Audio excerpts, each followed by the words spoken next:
नमस्कार, मैं मेघा हिंदुस्तानी स्वागत करती हूँ आपका माटी के लाल पर। उत्तर प्रदेश में आरएसएस पार्टी और सरकार ये त्रिकोणीय जंग छिड़ चुकी है। किस हवाले से कह रही हूं मैं, किस सूत्रों के हवाले से या किस आधार पर ये बात मैं कह रही हूं, आपको दो खबर फटाफट पढ़ाती हूँ। दोनों खबर पढ़ने के बाद जो प्रतिक्रिया आपकी पहले सबसे पहले मन में आ रही है वो कमेंट सेक्शन के जरिए बताइए, फिर वीडियो को शुरुआत करेंगे। खबर है जनसत्ता की, लिखा सामने बैठे थे सीएम योगी और UP BJP chief Sakshi Maharaj, बोले सरकार और पार्टी के बीच कोई कोऑर्डिनेशन ही नहीं। तो दूसरी खबर आज तक की है जिसमें लिखा है आपसी बयानबाजी पर लगाए रोक, दूर करे मतभेद, यूपी बीजेपी को संघ की नसीहत। यानी दो खबरें निकल कर आ रही है। एक में दावा किया जा रहा है कि उत्तर प्रदेश में आरएसएस आपसी रंजिशों को भुलाकर, आपसी रंजिशों पर पानी डालकर या पर्दा डालने की नसीहत दे रहे हैं, और दूसरी तरफ साक्षी महाराज खुलासा कर रहे हैं कि पार्टी, संगठन और सरकार के बीच में सब कुछ ठीक नहीं है, कोऑर्डिनेशन नहीं बैठ रही है जनाब। तो जरा सोचिए कि उत्तर प्रदेश में विधानसभा चुनाव जब नजदीक है और ऐसे में कोऑर्डिनेशन नहीं बैठेगी तो आखिरकार वोट कैसे बटोरे जाएंगे। पीडीए की राजनीति में माहिर समाजवादी पार्टी ऐसे ही आगे है। समाजवादी पार्टी और विपक्ष को हराना ये दूसरा गोल हो चुका है।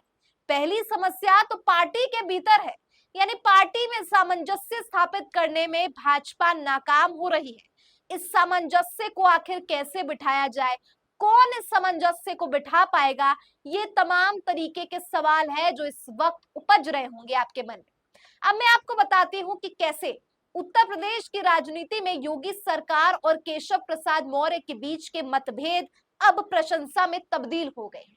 ये खबर पढ़िए जिसमें लिखा है कि केशव प्रसाद मौर्य ने तारीफ की है यहाँ पर योगी आदित्यनाथ की। तो आखिर ऐसा क्या हो गया कि तारीफ करने के लिए मजबूर हो गए। यहाँ पे आज तक की खबर में लिखा है कि केशव प्रसाद मौर्य ने सीएम योगी की तारीफ की है। क्या यूपी बीजेपी में मिट गई है दूरियां? अब इसका अर्थ समझिए, लिखा है, सवाल पूछा जा रहा है कि प्रशंसा की जा रही है योगी सरकार की केशव प्रसाद मौर्य के द्वारा। वहीं केशव प्रसाद मौर्य जो योगी सरकार पर हमलावर रहते हैं, सरकार से सवाल पूछते हैं और ऐसे तीखे सवाल पूछते हैं कि खुद योगी सरकार इतने मुश्किल में फंस जाते हैं कि विधायकों की मीटिंग तत्काल प्रभाव से बुला लेते हैं, विधायकों का गठजोड़ करने लगते हैं कि कहीं सियासी जो गलियारों में चर्चा तेज थी कि यूपी में योगी आदित्यनाथ का रिप्लेसमेंट केशव प्रसाद मौर्य को ढूंढ लिया गया है तो उनकी मुख्यमंत्री पद कहीं खतरे में तो नहीं, और ऐसे में विधायकों की मीटिंग करवाई जाती है। लेकिन अब क्योंकि आरएसएस ने पूरा का पूरा ठीकरा ले लिया है, हरियाणा और उत्तर प्रदेश चुनाव में संगठन ने यानी आरएसएस ने बहुत ज्यादा जो है अपमान और यहाँ पे तीखे सवाल आईना दिखाने का काम भाजपा को किया और कहा है कि जमीनी स्तर पर तो नेता काम ही नहीं कर रहे हैं। अब जनाब काम नहीं करेंगे तो आप उनका विश्वास कैसे जीतेंगे, और राजनीति में विश्वास नहीं जीता ना लोगों का तो वापस कर देते हैं, पूरा का पूरा मैंडेट ही पलट कर रख देते हैं। उत्तर प्रदेश में भी बिल्कुल यही देखने को मिला। अब ऐसे में सवाल दोस्तों बहुत से हैं, लेकिन आपको एक बात क्लियर स्पष्ट तौर पर कर दूं कि भाजपा के लिए सबसे बड़ा खतरा अब खुद की पार्टी है कि संगठन, सरकार और यानी संगठन RSS, party Bharatiya Janata party, केंद्र सरकार और यूपी सरकार के बीच का सामंजस्य कैसे बिठाया जाए। योगी और मोदी के बीच में अंदरूनी कलह की बात उठती आई है। मोहन भागवत मोदी से नाराज है, योगी आदित्यनाथ केशव प्रसाद मौर्य के बीच सब कुछ ठीक नहीं है, और अब कहा जा रहा है कि ये तारीफ हो रही है, लेकिन दूसरी तरफ साक्षी महाराज ने इशारा कर दिया है कि सामंजस्य नहीं बैठ रहा है। मतलब जो राज छुपाने का काम यहाँ पर आरएसएस कर रही थी उस राज को खोलकर, उनके भेद जो है पोल पट्टी खोलकर यहाँ पर रख दिया गया है। तो सवाल तो ये भी है दोस्तों कि उपचुनाव सामने है, पार्टी संगठन कमजोर है, तो चुनाव कैसे जीतेंगे। इन तमाम सवालों के बीच एक और आपको बात बताती हूँ, और ये बात जरा ध्यान से सुनिएगा। ब्रजेश पाठक है, उन्होंने इससे संबंधित क्या कहा है कि आखिर केशव प्रसाद मौर्य और योगी आदित्यनाथ के बीच में जो सब कुछ ठीक नहीं है उसके बारे में ब्रजेश जो पाठक है उनकी प्रतिक्रिया आई है। तो ये आपको मैं पढ़ाती हूँ ताकि आपको बेहतर से समझ आए कि आखिर ये चल क्या रहा है जनाब।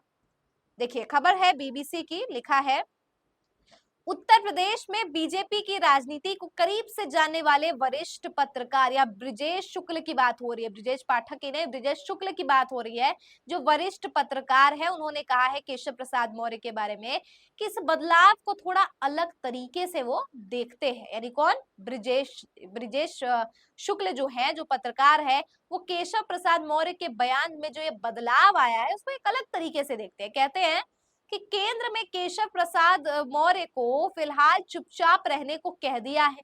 जब तक संभावनाएं बनी होती है और उम्मीद होती है, तब तक असंतोष और गतिरोध नजर आते हैं। ब्रिजेश शुक्ल के मुताबिक सियासत में बगावत करके कोई सफल नहीं होता है। ऐसा कोई उदाहरण नहीं है कि बगावत करके कोई सफल रहा। उनके अनुसार मौर्य का तरीका और समय दोनों गलत है। इससे पार्टी की छीछालेदर हो रही है। संगठन हमेशा बड़ा होता है, लेकिन समय काल और परिस्थितियों की वजह से यह विवाद रूप ले लेता है। यानी पूरी की पूरी यहाँ पे नसीहत दे डाली और चुप रहने के लिए कह दिया गया है। लिहाजा आप केशव कुछ कह नहीं रहे हैं, लेकिन साक्षी महाराज को भी कोई रोक सकता है। और इसीलिए साक्षी महाराज ने वो राज खोल दिए हैं जो आरएसएस छुपाना चाह रही थी, जिसकी नसीहत और निर्देश दे दिया गया था। लेकिन अब सदन छोड़िए, अब तो सर्वपटल पर सबके समक्ष ये बात खुल गई है कि कोऑर्डिनेशन तो नहीं है। तो कोऑर्डिनेशन ठीक कर लीजिए, क्योंकि आरएसएस आपकी जितनी भी मदद कर दे, कोऑर्डिनेशन तो आपको ही ठीक करनी पड़ेगी। जनप्रतिनिधि अगर जमीन पर नहीं निकल रहे हैं, जो डोर टू डोर कैंपेनिंग नहीं हो रही है, तो इसके लिए आरएसएस जिम्मेदार नहीं है। और भैया लोकसभा चुनाव में तो आरएसएस के आप इतने घमंडी हो गए थे कि आपने कहा था कि आरएसएस की जरूरत नहीं है। आरएसएस के न जरूरत होने की वजह से देखा क्या हाल हुआ। तो अभी भी मान लीजिए बीजेपी, आप इतने सक्षम और इतने स्वतंत्र नहीं हो गए हैं कि आपको संगठन की जरूरत नहीं। खैर, संगठन और अब ये उत्तर प्रदेश की सरकार और पार्टी क्या कुछ कर लेगी, ये देखना दिलचस्प होगा। क्या लगता है, उत्तर प्रदेश की सियासी गलियारों में जो चर्चा तेज है, अब उस पर जो ये एक अलग सा टर्न आ गया है? और क्या लगता है आपको कि इस बार कमल खिलने के कोई आसार नजर नजर आ रहे हैं दूर तक? मुझे तो नहीं आ रहे। कमेंट में बताइए अगर आ रहे हैं आपको। तो फिलहाल मुझे दीजिए इजाजत और देखते रहिए माटी के लाल। धन्यवाद।